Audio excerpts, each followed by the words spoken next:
Yo tout le monde, c'est Berry. Ça fait longtemps que j'ai pas filmé. En vrai, j'ai filmé une vidéo juste avant, mais elle sera très certainement pas postée sur YouTube parce que j'ai eu un problème par rapport à la vidéo. En fait, la qualité n'est pas en HD. J'ai pas envie de vous sortir une vidéo en 720p, donc soit je la refilmerai et malheureusement ce sera bien moins naturel, soit je vous la refilme pas et on verra, ou alors je vous la filme, enfin je vous la sors en 720p, mais j'ai pas forcément envie, parce que comme vous le voyez en ce moment, j'essaye de vous offrir de meilleure qualité de vidéo, quelque chose de plus beau, quelque chose de plus raffiné. Quand je parle de beauté, je ne parle pas de moi, parce que tout le monde sait que j'en suis une, bien évidemment.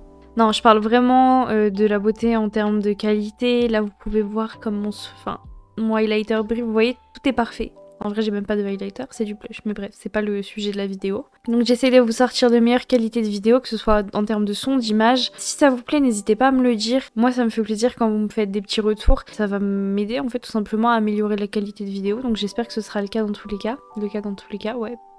Bref, passons à la vidéo. C'est une vidéo que j'ai longuement hésité à vous faire parce que c'est une vidéo qui est assez personnelle quand même. C'est une vidéo en fait qui va parler de quelque chose que j'ai vécu il y a un peu moins d'un an et qui m'a pas mal impacté sur ma vie. Pour ceux l'ignorant, le 16 juin 2022, j'ai eu un accident assez grave qui m'a beaucoup chamboulé, on va dire. C'est un accident un peu compliqué. Parce que c'était quelque chose d'assez inattendu, mais je vais vous expliquer parce qu'en fait je voulais faire cette vidéo un peu à titre de prévention et également vous partager quelque chose parce que j'estime que c'est ma chaîne et je vois ça un peu comme un journal intime en fait où je peux parler, je peux m'exprimer, je peux dire ce que moi je pense, c'est mon moyen d'expression à moi. Attends, on est où là? Les gars, on n'est pas dans la même chambre ici. Il se passe quoi? Bonjour. Profitez bien de la vidéo et puis donnez-lui un maximum de force. Je regarde moi, je regarde la chambre là, j'aime bien. Très bon choix de chambre. Très bon choix de chambre. Et voilà, profitez de la vidéo. Ouais. Ouais. Abonnez-vous. Donc j'ai été hôtesse d'accueil dans un golf. Les horaires c'était un truc genre 11h30, 19h30. Et du coup j'y allais en bus parce que Berry n'a toujours pas passé le permis. Et d'ailleurs je crois que mon code a expiré maintenant. Bref, faut que je le fasse, c'est vraiment un objectif que je me mets en 2023. Mais pour revenir à ce dont on parlait, j'avais pas passé le permis, j'y allais en bus tranquillement le matin comme d'habitude. Et le truc c'est qu'en gros je pouvais économiser 10 minutes, 20 minutes, 15 minutes plus de temps de trajet si j'avais un petit moyen de locomotion, vous voyez. Et du coup j'ai opté pour une trottinette électrique parce que je me disais que c'était vraiment le bon choix à faire. Donc au vu de la montée qu'il y avait. La montée elle était vraiment dure, c'était une montée, ça te faisait les jambes pour toute la semaine. Mais en gros je pouvais économiser 15-20 minutes de marche si je prenais une trottinette électrique une fois que le bus me déposait. Donc le bus me dépose, je prends ma trottinette comme d'habitude, je la clipse et je me prépare en fait à partir. Donc moi, comme à mon habitude, la trottinette ça fait déjà je pense un mois que je l'ai, tout se passe bien. C'était une trottinette AOVO pour vous dire, et d'ailleurs on va en reparler de AOVO Mais c'était une trottinette à OVO, donc moi je suis là avec ma petite trottinette, j'ai mon petit sac Valentino, je suis là avec mon petit polo du taf, j'ai mes lunettes de soleil, j'ai attaché mes cheveux en mode vraiment, je me prenais trop pour une star, je ride sur ma trottinette, tout va bien. Et en gros j'avance tranquillement et arrive ce moment où en fait ma trottinette, vous savez, vous la clipsez vers le bas.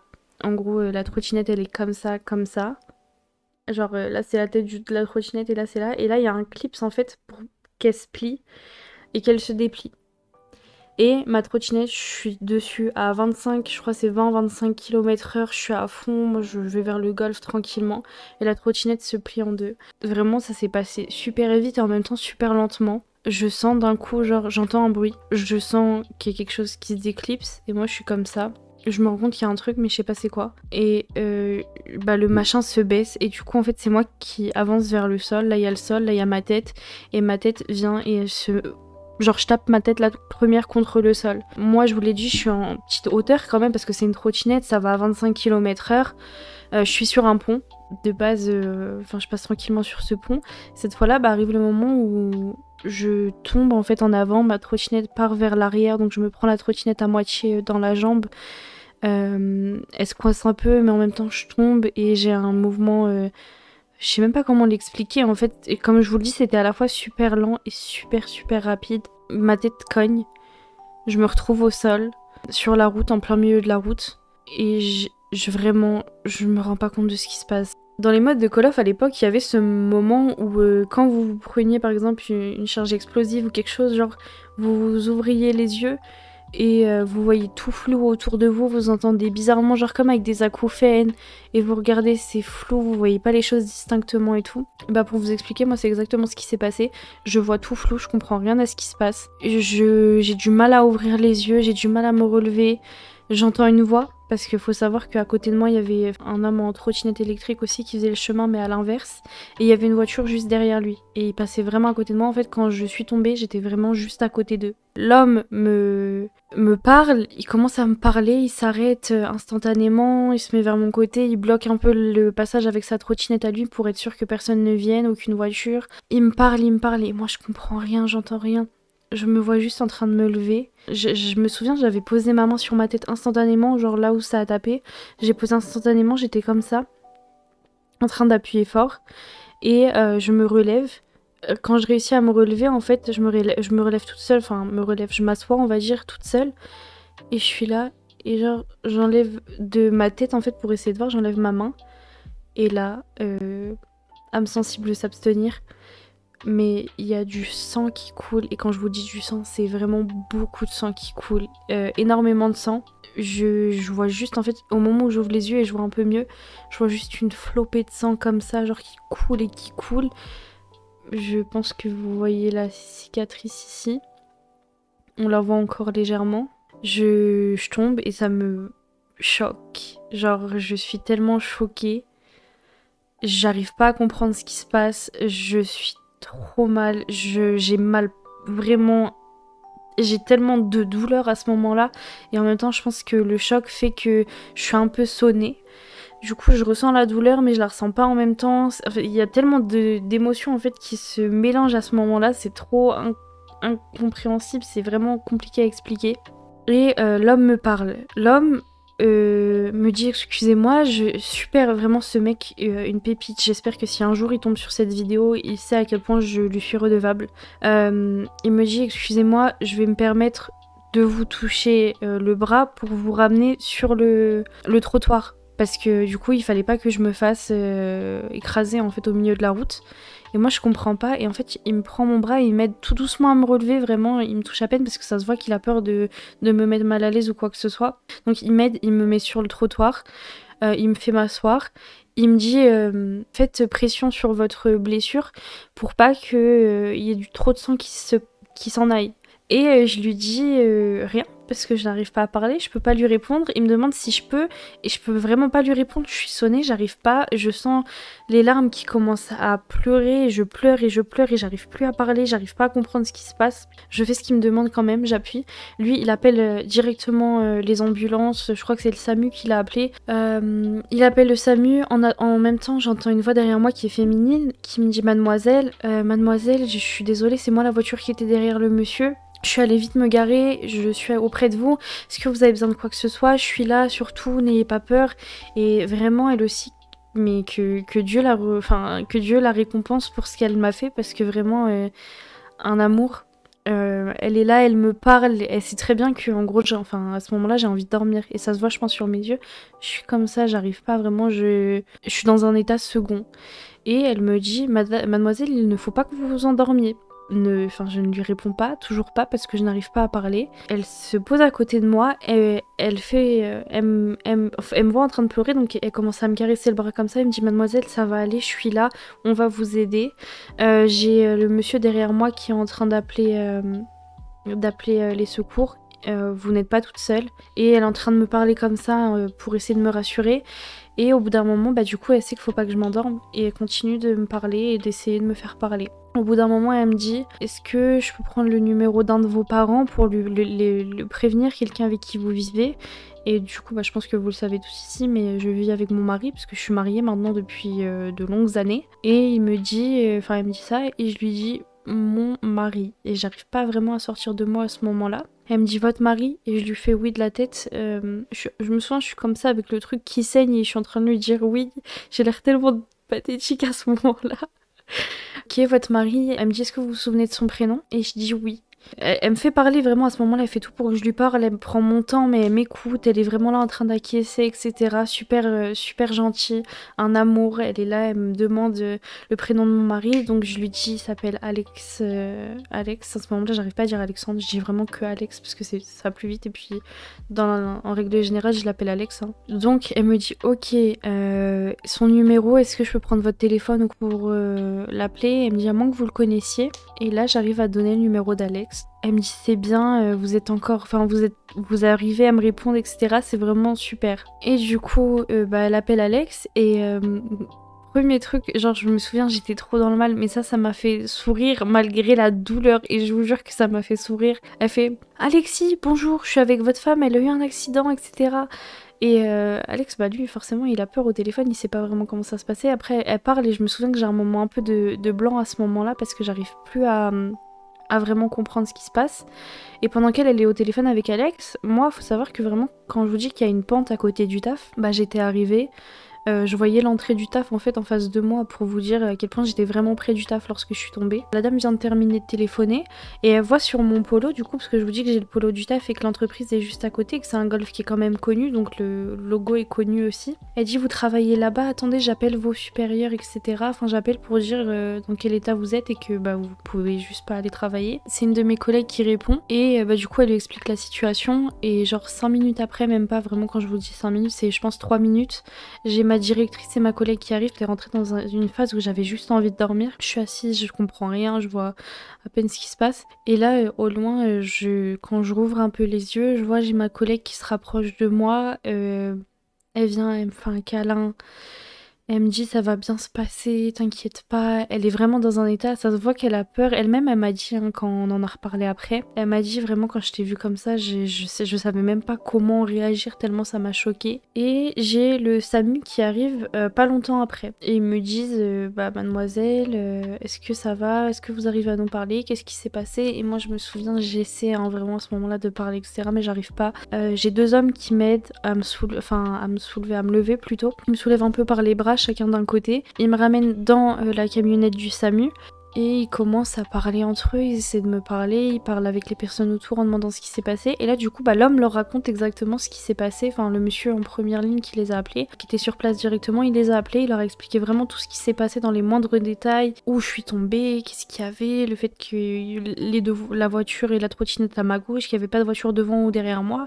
Et là ils me disent plus ou moins mademoiselle, vous avez eu de la chance parce que plus à gauche vous preniez en fait, si vous tombiez un peu plus à gauche, vous preniez soit l'homme avec la trottinette électrique, soit vous preniez en fait la voiture directement et c'était votre tête contre la voiture, plus le sol, etc. Et ils me disent plus à droite, c'est un pont. Donc si j'étais un peu plus à droite, j'aurais pu passer par-dessus le pont. Devant, en fait, vous preniez la voiture, vous la percutiez, derrière, elle vous écrasait. Donc vous êtes vraiment une chanceuse. Il m'explique un peu comme ça, en mode vous avez échappé à quelque chose de très très très grave. Et quand moi on me dit ça, en fait, déjà au moment où je suis tombée, je suis croyante, je crois en Dieu. Le premier réflexe que j'ai eu en me relevant, c'est de remercier Dieu parce que j'étais pas morte, que vraiment j'ai cru que j'allais y passer à ce moment-là. Et quand l'homme du SAMU explique, parce qu'il m'explique à moi, mais il explique pas qu'à moi en même temps, il me dit vous avez frôlé la mort et vous en êtes sorti. Vous avez eu de la chance, etc. Et moi je me dis mais merci Dieu, merci Allah pour ce qu'il m'a fait. Alhamdoulilah, je suis vivante. Les premières pensées auxquelles j'ai eues, c'était Alex, mes proches, ma famille.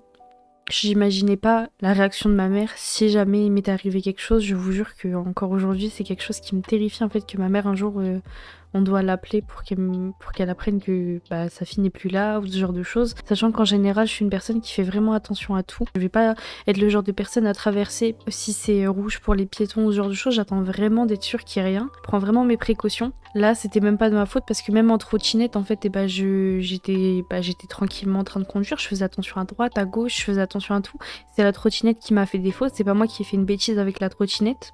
Et j'ai trop peur qu'un jour quelqu'un appelle ma mère pour lui dire que je suis plus là. Vraiment, c'est une peur que j'ai. J'ai pas envie qu'on apprenne à ma famille un jour que je suis plus là. Parce que j'imagine pas la réaction qu'ils auraient. Je m'imaginais pas laisser Alex derrière moi tout seul. Vraiment, c'est quelque chose qui m'effraie. Je suis avec le SAMU, il m'explique oui, vous avez eu de la chance, etc. Et il me dit quelque chose, c'est par là un peu que je vais vous parler de prévention. Il me parle du casque. Je n'avais pas de casque parce que c'est pas réglementé, t'es pas obligé d'avoir un casque quand tu conduis une trottinette électrique. Je sais que c'est pas beau, je sais que c'est pas le truc le plus attirant quand tu vois quelqu'un avec un casque, t'es pas belle, t'es pas beau, t'as pas envie d'être avec ton gros casque, etc.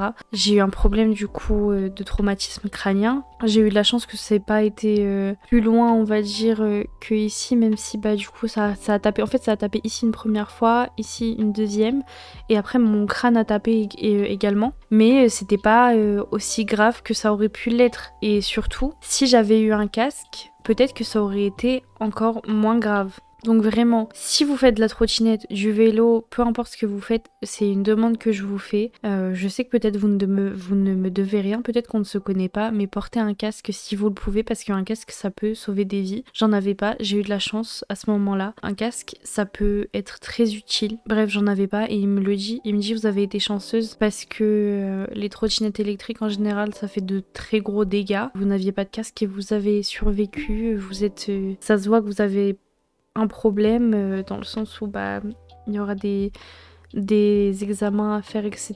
Mais vous êtes là, vous pouvez nous parler, vous êtes en vie, vous n'êtes même pas tombée inconsciente. Je sais pas ce qui se serait passé si je m'étais endormie, mais en tout cas ils m'ont dit que c'était vraiment important que je sois restée éveillée. Ils m'ont nettoyé le visage dans un premier temps avec tout ce qui est coton, désinfectant. Après ils m'ont ramenée à l'hôpital. À l'hôpital, bah du coup moi j'attendais Alex qui arrivait, il avait 30 minutes de trajet, 20-30 minutes à peu près. Mais du coup à l'hôpital... il me ramène dans un premier temps en chaise roulante parce que je pouvais pas marcher non plus sur le moment. Il me dépose. Après, il me demande si je vais réussir à marcher. Je dis oui, je sens que je peux marcher. Donc, ils me disent ok. Il y a un médecin qui me prend en charge au bout de 10-15 minutes. Il me demande où j'ai mal. Je lui explique que j'ai mal juste ici parce que c'est le moment où c'est la douleur la plus forte et j'en ressens pas d'autres à ce moment-là. Mais du coup, il me fait des points de suture. Et au moment de me faire les points de suture, j'y pense maintenant, ça me fait un peu rire. En gros, il m'anesthésie la zone. Il me pique une première fois avec de l'anesthésiant. Il me demande si je ressens encore des douleurs en touchant un peu après. Je lui dis oui. Il refait une deuxième fois. Il me demande, je dis oui. Il me le refait une troisième fois. Il me dit par contre là, même si vous ressentez des douleurs, je peux pas vous mettre plus d'anesthésiant, ça peut être dangereux. Et moi, du coup, je sentais en fait chaque moment où il me faisait un fil, je le ressentais totalement. J'avais vraiment la sensation de douleur, de l'aiguille qui rentre dans ma peau pendant qu'il me fait mes points de suture. Mais j'accepte la douleur et voilà. Il me demande si j'ai mal autre part et sur le moment, je lui dis partout en fait parce que mon corps a râpé le sol au moment où je suis tombée. Vraiment, je suis tombée, ça a fait tout mon corps et en fait ça faisait fou et en même temps ma tête tapait genre en même temps et c'était compliqué mais du coup j'étais brûlée un peu partout et pourtant ça a quand même râpé genre vu que mon gilet a remonté légèrement en fait et en même temps ça me brûlait et même avec le gilet dans tous les cas ça brûlait. Pareil pour mes genoux, j'étais un peu brûlée, je crois que c'est une brûlure au second degré on dit ou 4e degré, je sais plus, mais c'était pas grave hein, mais ça me faisait super mal sur le moment, j'avais de gros hématomes et du coup il me demande si j'ai mal autre part et sur le moment je lui dis non parce que vraiment la seule douleur que j'avais c'était au front. Je fais pas plus d'examen. Il me laisse repartir au bout de quelques heures, je crois c'est 1 ou 2 heures. Je fais les papiers, je m'en vais, je retrouve Alex et on part chez moi et on me met, je crois, 2 semaines minimum d'arrêt. Il faut que j'aille voir le médecin pour que lui me permette de retourner au travail après ça. Enfin c'est juste avant la période estivale, c'est le moment où je savais que la boîte avait plus ou moins besoin de moi, parce que c'est le moment où il y a pas mal de monde, juste avant les vacances. J'ai ma directrice au téléphone qui m'avait dit de l'appeler dès que ça allait mieux pour lui dire le rendu, etc. Elle m'a dit vraiment fais attention à toi parce que juste avant que le SAMU m'embarque, en gros, il y a ma directrice et deux de mes collègues, donc celle qui était là et une autre, qui viennent et qui me disent ça va aller, surtout si t'as besoin de quoi que ce soit, tu nous dis, repose-toi bien, le plus important c'est ta santé. Vraiment, elles mettent l'accent dessus en me disant le plus important c'est ta santé. Et elle me dit comment ça va, etc. Je lui explique, je lui dis du coup qu'ils m'ont mis en arrêt. Elle a dit oh l'arrêt je m'en fiche, prends... Vraiment c'est toi là le plus important. Donc fais attention à toi et dis-nous comment toi ça se passe, etc. Donc je lui explique que j'ai un traumatisme crânien et que j'ai des brûlures au je sais plus combien de degrés, j'ai plus la feuille sous les yeux. et en gros que je dois être surveillée un maximum. Surtout dans les premiers jours qui suivent. Et voilà que en rentrant chez moi, j'ai des douleurs de plus en plus. En fait, je m'endors, je suis sous morphine quasiment tout le temps parce que je peux rien faire d'autre. En fait, ils m'ont donné des médicaments avec de la morphine parce que je pouvais vraiment pas supporter la douleur. Du coup, je dors quasiment tout le temps. Et les moments où je dors pas, j'ai juste super mal. Je dois manger parce que je peux pas prendre les médicaments sans rien, mais j'arrive pas à manger sur le moment. Je suis au plus mal. Alex fait de son mieux parce qu'il travaille aussi, hein. Il rentre vers midi parce qu'il commence à 4h du mat. Il s'occupe de moi. Jamais de la vie j'aurais pu espérer un meilleur homme qu'Alex. Alex c'est le meilleur homme qui existe sur Terre. Je remercie Dieu de l'avoir mis sur mon chemin et d'avoir fait de lui mon mari parce que c'est le meilleur homme qui puisse exister. Malgré son travail, etc., il faisait tout pour moi. Et puis voilà, au bout d'un moment, je vois que j'ai de la douleur qui revient. Donc on va faire d'autres examens, des examens complémentaires. Ouais, j'ai des côtes fêlées. Enfin, j'ai plein de petits problèmes par-ci par-là. Je dois aller retirer au bout d'un moment mes points de suture. Mes points de suture, en gros, le fil, en fait, est tombé tout seul. Alors que c'est moi qui étais censée aller l'enlever, hein, mais non, c'est tombé tout seul. Et du coup, et moi j'avais peur que ce soit encore à l'intérieur, etc. C'est vraiment, vous verrez peut-être le ici, mais c'est encore gonflé après plus de 6 mois. Désolée, ça fait un peu ASMR, là je me suis bien rapprochée, mais c'est toujours gonflé, j'ai toujours la marque. Alex m'appelle Harry Potter, parce que du coup j'ai une cicatrice à la Harry Potter. Ça m'a fait mal, maintenant pour ce qui est des côtes, etc., ça va mieux. Mon crâne, depuis que j'ai eu cet accident, j'ai plus de douleurs, j'ai beaucoup plus de migraines. Je suis un peu plus longue à la détente, je vais dire. Mais je sais pas, j'ai l'impression qu'en fait j'ai perdu des neurones sur cet accident. Non mais oui, c'est plus douloureux. Au début, surtout, j'avais tout le temps mal, vraiment, ça s'est resté pendant longtemps. Donc après 2 semaines et demie, me revoilà au travail. J'ai pas mal de clients apparemment qui ont vu la scène et à chaque fois on venait, on me disait alors, vous allez bien? Au niveau de votre cicatrice, elle a évolué parce que des fois j'avais les cheveux attachés, etc. Et des fois il y en a qui venaient me voir et me disaient, ah, ça a bien cicatrisé.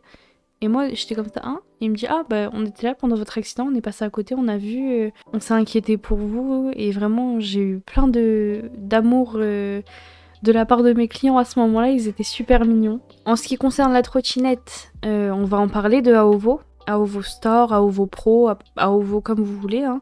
Je leur explique la situation, je leur montre les photos.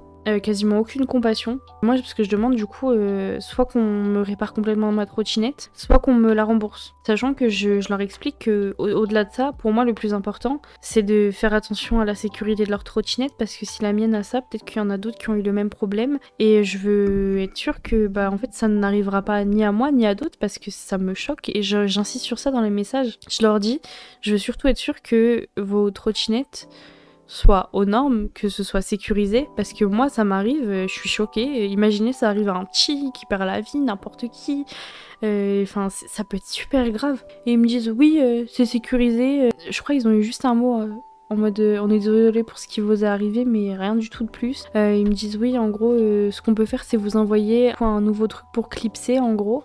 Et je leur dis, non, en fait, soit vous me la réparez, soit vous me la remboursez. Et ils me disent, non, on peut vous envoyer un truc pour clipser. Je dis, non, mais par contre, non, en fait, ils ont vu les photos, je pense que je vous en mettrai, hein, de toute façon, des photos, mais ils ont vu ce qui se passait, etc. Et ils me disent, ils en avaient vraiment aucune compassion, aucune compréhension. Ils en avaient rien à faire et ils me disent, oui, en gros, si vous voulez, vous nous l'envoyez à l'entrepôt. Je dis, oui, je veux vous l'envoyer à l'entrepôt. Et ils me disent, mais vous voulez pas plutôt qu'on vous envoie le truc et vous le faites vous-même? Mais enfin, la sécurité des gens quand même, un minimum. Quand je vous dis que ça m'a choqué, c'est que ça m'a choqué. Ils en avaient rien à faire.